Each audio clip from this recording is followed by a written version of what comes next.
Good morning, students. Our next topic is transcription unit and the gene. Transcription unit last time हम define कर चुके हैं उसको कि transcription unit क्या होती है. Transcription unit that is the segment of DNA. DNA का segment which undergoes transcription means DNA का वो segment जिससे RNA बनता है उस segment को हम बोलते हैं transcription unit. एक ट्रांसक्रिप्शन यूनिट में हमने तीन पार्ट स्टडी किए थे, प्रोमोटर, स्ट्रक्चरल, जीन और जीन्स एंड देन टर्मिनेटर. अगर ये तीन पार्ट प्रेजेंट है तो हम उसको ट्रांसक्रिप्शन यूनिट बोलते हैं. ट्रांसक्रिप्शन यूनिट में कन्वेंशन के लिए जो स्टैंड आरएनए नहीं बनाता है डीएनए का, उस स्टैंड को हम कोडिंग स्टैंड बोलते हैं और उसका 5 प्राइम एंड रिप्रेजेंट करता है 5 prime end of transcription unit. Means जो कोडिंग स्टैंड का 5 प्राइम एंड होगा वही ट्रांसक्रिप्शन यूनिट का 5 प्राइम एंड माना जाता है जहां पे प्रोमोटर प्रेजेंट होता है. और कोडिंग स्टैंड का जो 3 प्राइम एंड होता है उसी को हम ट्रांसक्रिप्शन यूनिट का भी 3 प्राइम एंड मानते हैं और वहां पे टर्मिनेटर प्रेजेंट होता है. प्रोमोटर और टर्मिनेटर के बीच में प्रेजेंट होता है स्ट्रक्चरल जीन या स्ट्रक्चरल जीन्स. तो ये जो पार्ट था ये था ट्रांसक्रिप्शन यूनिट. अब इसी ट्रांसक्रिप्शन यूनिट से रिलेट करती हुई कॉन्सेप्ट हमारी है transcription unit and the gene. जो जीन है that is the unit of inheritance, smallest unit है जो कैरेक्टर्स को आगे ट्रांसमिट करती है. लेकिन अगर ट्रांसक्रिप्शन यूनिट के बिहाफ पे अगर हम जीन की डेफिनेशन फाइंड आउट करना चाहें तो जीन को कैसे डिफाइन कर सकते हैं, तो सबसे पहले जो जीन है उसकी डेफिनेशन क्या बनती है. Gene the functional unit of inheritance.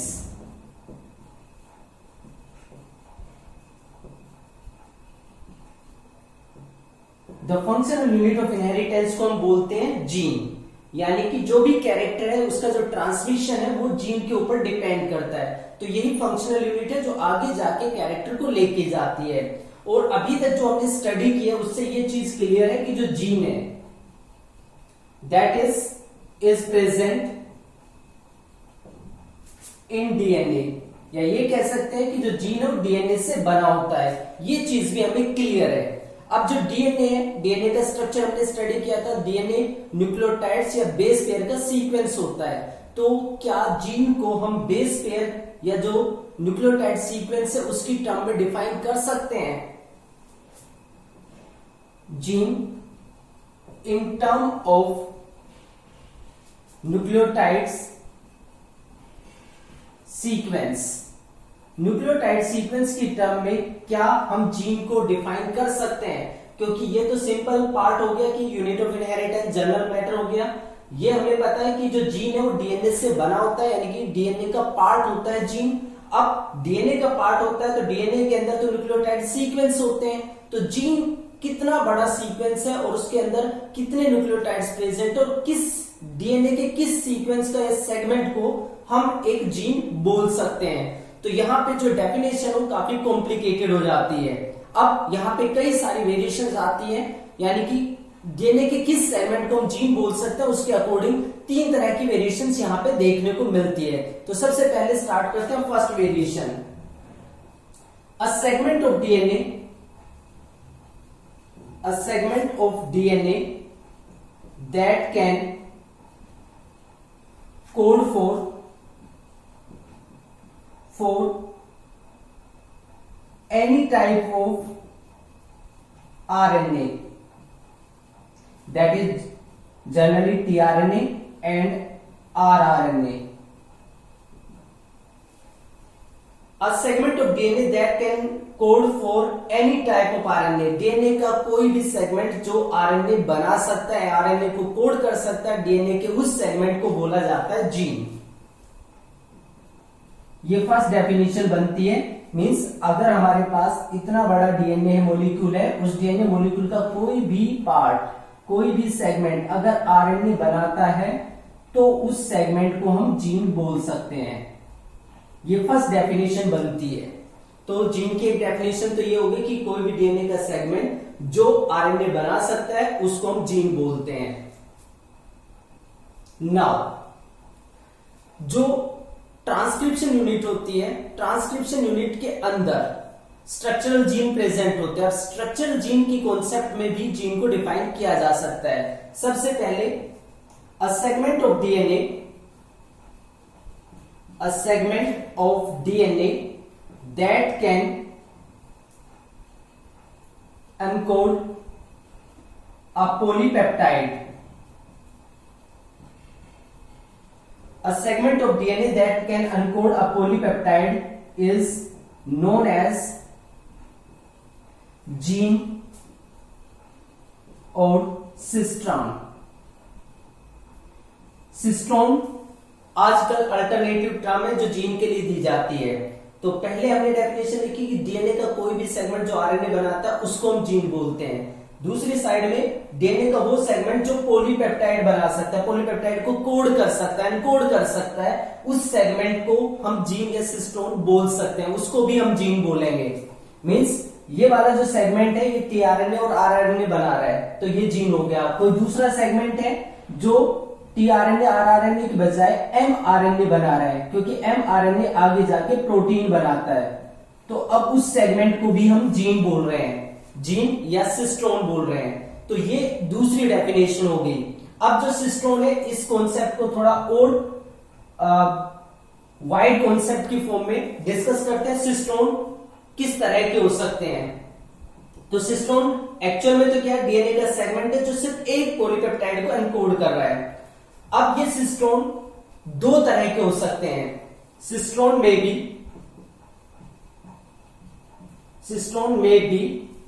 Monocistronic,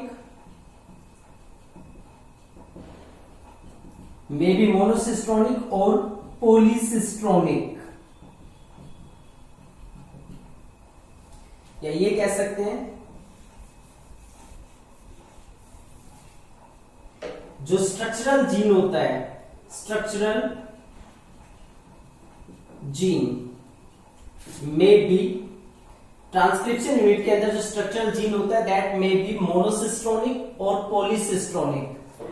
अब ये मोनोसिस्टोनिक और पॉलीसिस्टोनिक का मतलब क्या होता है? जैसे ट्रांसक्रिप्शन यूनिट में लास्ट टाइम हमने स्टडी किया था कि डबल स्ट्रैंडेड डीएनए, इस डबल स्ट्रैंडेड डीएनए में अगर हम इस वाले स्ट्रैंड को कोडिंग स्ट्रैंड मानते हैं और इस वाले स्ट्रैंड को, नीचे वाले स्ट्रैंड को टेम्पलेट स्ट्रैंड मानते हैं, तो यहां पे प्रमोटर प्रेजेंट होता है, यहां पे टर्मिनेटर प्रेजेंट होता है और बीच का पार्ट होता है structural gene.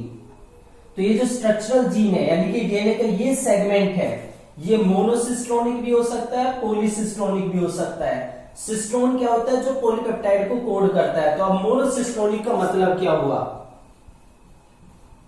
Monocistronic that is a structural gene code for a single polypeptide. अगर कोई स्ट्रक्चरल जीन सिर्फ एक पॉलीपेप्टाइड को बनाता है तो उसको बोलते हैं मोनोसिस्टोनिक, और ऐसा स्ट्रक्चरल जीन देखने को मिलता है यूकैरियोटिक सेल्स के अंदर। यूकैरियोटिक सेल्स के अंदर मोनोसिस्टोनिक स्ट्रक्चरल जीन होता है, यानी कि एक ट्रांसक्रिप्शन यूनिट में एक जो जीन प्रेजेंट है वो एक ही पॉलीपेप्टाइड को बनाता है। नेक्स्ट पॉलीसिस्टोनिक। Poly means many. एक स्ट्रक्चरल जीन या जो स्ट्रक्चरल जीन्स हैं जो ट्रांसक्रिप्शन यूनिट का पार्ट है that encode for many polypeptides, जिसमें 2 या 3 या उससे भी ज्यादा पॉलीपेप्टाइड अगर वो कोड कर सकता है उस सेगमेंट, तो उसको हम बोलते हैं पॉलीसिस्टोनिक। Structural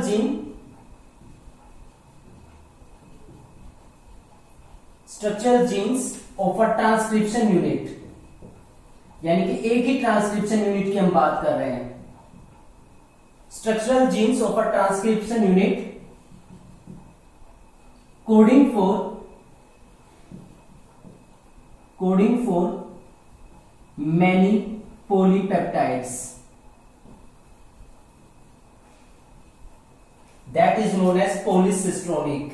example prokaryotic cells. Prokaryotic cell में जो ये सेगमेंट है जो प्रमोटर और टर्मिनेटर के बीच में प्रेजेंट है, ये पार्ट एक से ज्यादा पॉलीपेप्टाइड को एनकोड करता है, इसलिए इसको पॉलीसिस्टोनिक सेगमेंट बोलते हैं। अगर यही पार्ट यूकैरियोटिक सेल में प्रेजेंट होता है तो ये पार्ट सिर्फ एक ही पॉलीपेप्टाइड को कोड करता है और तब हम इसको बोलते हैं मोनोसिस्टोनिक। तो डीएनए का कोई भी सेगमेंट अगर एक पॉलीपेप्टाइड को एनकोड करता है तो उसको सिस्टोन बोलते हैं। सिस्टोन जो होता है वो मोनोसिस्टोनिक होता है, हो सकता है अगर वो सिर्फ एक ही पॉलीपेप्टाइड को कोड करता है, पॉलीसिस्टोनिक हो सकता है अगर वही सेगमेंट कई सारे पॉलीपेप्टाइड को कोड करता है, जैसा कि प्रोकैरियोटिक सेल में होता है। तो ये कॉन्सेप्ट होगी सिस्टोन के कॉन्सेप्ट में, मींस एक जो सेगमेंट है डीएनए का वो पॉलीपेप्टाइड को कोड कर सकता है, तो उस टर्म में भी हम उस सेगमेंट को जीन या सिस्टोन बोल सकते हैं। अब जो मोनोसिस्टोनिक पार्ट है उसी को फर्दर डिस्कस करते हैं। इसके अंदर जो कॉन्सेप्ट है वो काफी डेप्थ वाली कॉन्सेप्ट है, इसके अंदर कुछ पार्ट्स और इंक्लूड होते हैं।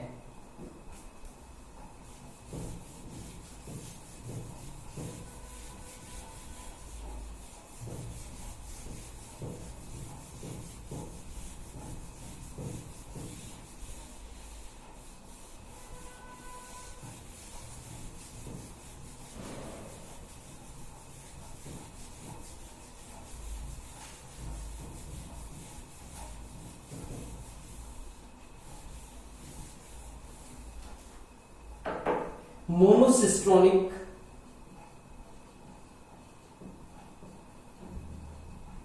जीन, यानी कि वो जीन जो सिर्फ एक ही पॉलीपेप्टाइड को कोड करता है, उसकी हम बात कर रहे हैं, जो कि यूकैरियोटिक सेल के अंदर प्रेजेंट होता है। मोनोसिस्टोनिक जो जीन होता है इसमें coding sequence are interrupted by non coding sequence, means eukaryote के अंदर जो ये स्ट्रक्चरल जीन प्रेजेंट होता है जो सिर्फ एक पॉलीपेप्टाइड को बनाता है, उसमें कोडिंग और नॉन कोडिंग सीक्वेंस आपस में मिक्स होते हैं। मींस कोडिंग सीक्वेंस, उसके बाद नॉन कोडिंग पार्ट आ जाता है, फिर से कोडिंग आता है। तो इस तरीके से जो इंफॉर्मेशन है वो इंटरवेनिंग होती है, मींस इंटरप्टेड होती है। In this gene coding sequences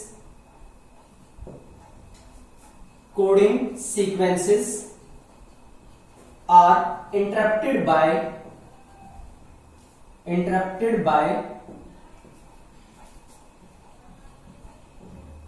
non-coding sequences।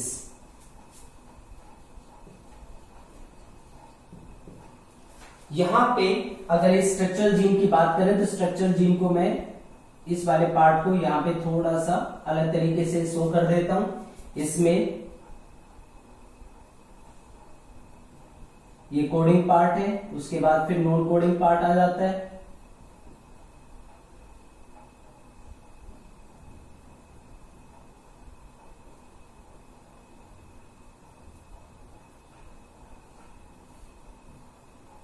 ये सारे कोडिंग पार्ट्स हैं, कोडिंग पार्ट। और जो ये वाला पार्ट है ये है नॉन कोडिंग पार्ट, जो कोई भी कोडिंग नहीं करता, नॉन कोडिंग पार्ट। तो जो मोनोसिस्टोनिक जीन है, in this gene coding sequences are interrupted by non coding sequences. Coding sequences के बीच बीच में नॉन कोडिंग पार्ट आ जाते हैं। तो यहां पे जो इंफॉर्मेशन है वो कॉन्टिन्यूस नहीं होती। ऐसे यूकैरियोटिक जीन्स जिसमें कोडिंग इंफॉर्मेशन को इंटरप्ट किया जाता है नॉन कोडिंग पार्ट से, ऐसे जीन्स को बोला जाता है split jeans.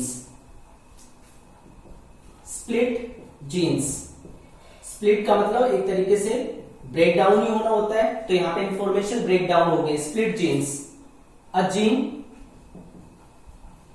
In which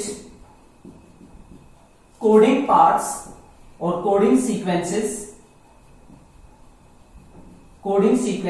are interrupted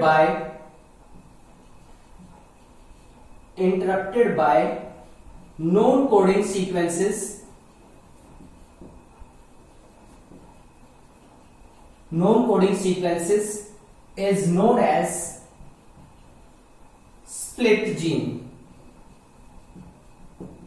ऐसे जीन को हम स्प्लिट जीन बोलते हैं, उस जीन में जिसमें कोडिंग पार्ट के बीच बीच में नॉन कोडिंग पार्ट आ जाता है, ऐसे जीन को हम स्प्लिट जीन बोलते हैं। और स्प्लिट जीन यूकैरियोट्स के अंदर ही मिलते हैं, प्रोकैरियोट्स में ये जीन नहीं मिलते हैं। यूकैरियोटिक जो सेल्स होती है उन्हीं के अंदर स्प्लिट जीन्स मिलते हैं। नेक्स्ट थिंग, अब जो स्प्लिट जीन्स है इसमें जो कोडिंग पार्ट है, कोडिंग पार्ट को यहां पे बोला जाता है एक्सोन्स और नॉन कोडिंग पार्ट को बोला जाता है इंट्रोन्स। अब जो कोडिंग पार्ट है उसको हम कैसे डिफाइन कर सकते हैं? Exons,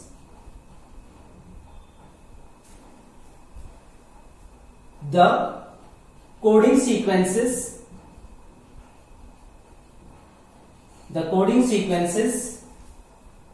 of a gene which appear in mature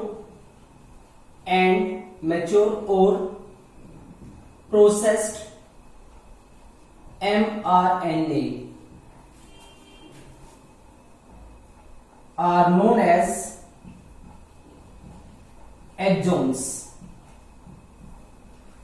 gene के वो सीक्वेंस, वो कोडिंग सीक्वेंस जो जीन के कोडिंग सीक्वेंस है उनको हम एक्सोन बोल सकते हैं सिंपली। लेकिन अगर कंप्लीट डेफिनेशन लिखनी अगर हमें पड़ती है तो उस केस में एक जीन के कोडिंग सीक्वेंसेस जो कि मैच्योर या प्रोसेस्ड एमआरएनए के अंदर भी अपीयर होते हैं उन सीक्वेंसेस को बोलते हैं हम एक्सोन्स। एक्चुअल में ये वाला जो स्ट्रक्चरल जीन था इस तरीके से था, इससे एमआरएनए बनता है। जो एमआरएनए बनता है उसमें क्या किया जाता है, स्टार्टिंग में आरएनए बनता है इस पर्टिकुलर डीएनए से, उसको बोलते हैं प्राइमरी ट्रांसक्रिप्ट, जो आगे जाके हम स्टडी करेंगे। उस प्राइमरी ट्रांसक्रिप्ट में जो नॉन कोडिंग पार्ट है उसको कट करके बाहर निकाल दिया जाता है। जैसे इसी वाले पार्ट को अगर हम देखें, ये वाला जो पार्ट है ये नॉन कोडिंग पार्ट है, यानी कि इसको हम इंट्रोन्स बोल रहे हैं। एक इंट्रोन है, तो ये जो बॉक्सेस हैं इंट्रोन्स को रिप्रेजेंट कर रहे हैं। इसको हम बोल रहे हैं प्राइमरी ट्रांसक्रिप्ट, यानी कि जो अभी अभी आरएनए बना है, प्राइमरी ट्रांसक्रिप्ट। प्राइमरी ट्रांसक्रिप्ट, जो प्राइमरी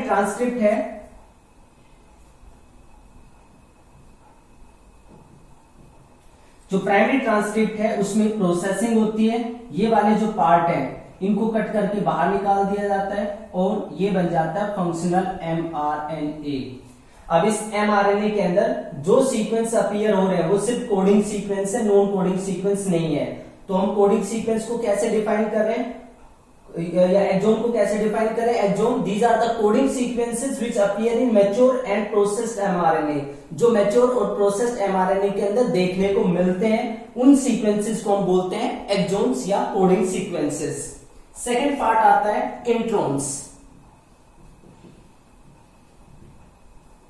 इंट्रोन्स की बात करें तो जो इंट्रोन्स है डीएनए के अंदर प्रेजेंट थे, प्राइमरी ट्रांसक्रिप्ट के अंदर प्रेजेंट है, लेकिन मैच्योर और प्रोसेस्ड एमआरएनए के अंदर वो अपीयर नहीं होते हैं। तो ये नॉन कोडिंग पार्ट होता है। Non coding sequences of a structural gene which do not appear in processed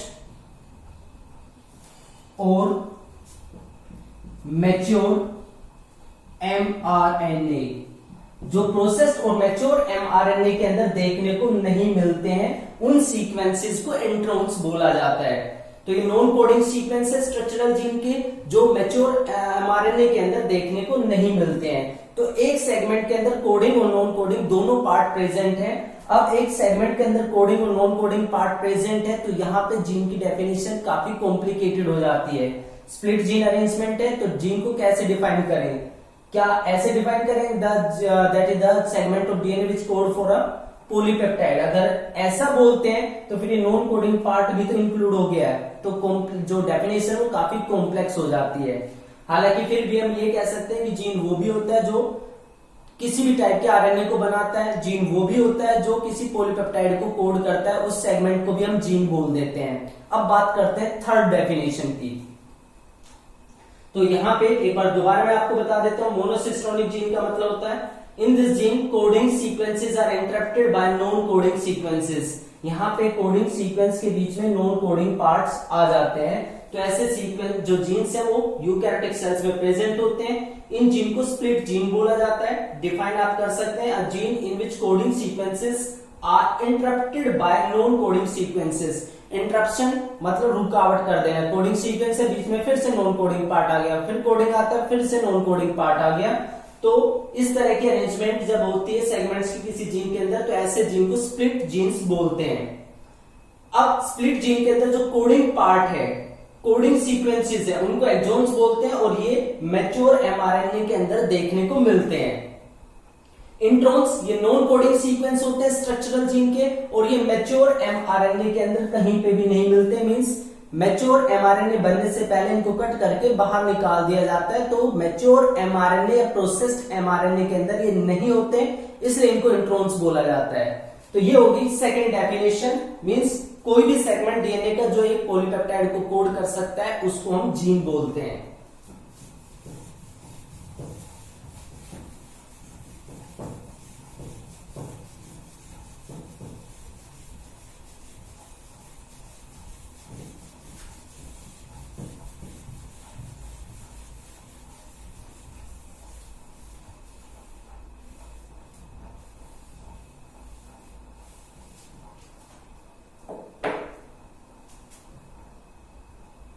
Next, inheritance of a character.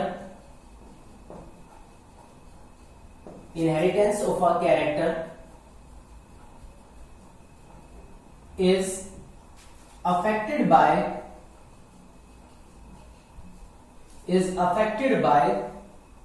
promoter or other regulatory sequences. इसका मतलब क्या हुआ? इनहेरिटेंस ऑफ अ कैरेक्टर, कोई कैरेक्टर है उसका inheritance हो रहा है, ट्रांसमिशन हो रहा है प्रोजेनी के अंदर। तो प्रोजेनी के अंदर उस कैरेक्टर का जो ट्रांसमिशन हुआ है वो अफेक्ट होता है प्रोमोटर या दूसरे रेगुलेटरी सीक्वेंसेस से। मींस अगर हम यहां पे मान के चले इस पर्टिकुलर जीन के लिए, स्ट्रक्चरल जीन के अंदर वो इंफॉर्मेशन है जिससे वो एक पॉलीपेप्टाइड बना सकता है।